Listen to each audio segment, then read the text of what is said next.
এইখন হ'ল আমাৰ সোণাৰী কামাখ্যা গাঁও। এই সোণাৰী কামাখ্যা, সোণাৰী বাগান, শিলঘাট বাগান, চামধৰা, এই গোটেই অঞ্চলটোতে হাতী, বাঘ এইবিলাকে উপদ্ৰৱ কৰি থাকে। আৰু ইয়াৰ লগতে বান্দৰ আছে, বান্দৰেও বহুতখিনি অপকাৰ কৰে। গতিকে মানুহখিনি উপায় নাইকিয়া হৈছে। ইয়াৰ চৰকাৰে এটা ব্যৱস্থা ল'বৰ কাৰণে আমি সকলোৱে অনুৰোধ কৰি আহিছোঁ। তথাপিও শেষ হোৱাৰ কাৰণে আকৌ এবাৰ কৈছোঁ, ইয়াৰ এটা ব্যৱস্থা এটা লওক। নতুন চৰকাৰ আহিলে যাতে মানুহখিনি সুখে আৰু শান্তিৰে থাকিব পাৰে। গতিকে সেইখিনি আমাৰ অনুৰোধ।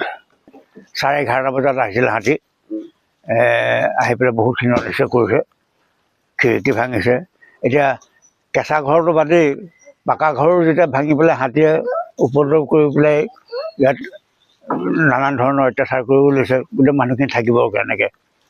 আৰু যদি চৰকাৰে ভাবিছে মানুহতকৈ জীৱ জন্তুৰ মূল্যটোৱে বেছি, তেতিয়াহ'লে মানুহখিনিৰ কাৰণে চিন্তা কৰিব নালাগে, জীৱ জন্তুৰ কাৰণে চিন্তা কৰক। আৰু এইখিনি আমাৰ ক'বলগীয়া।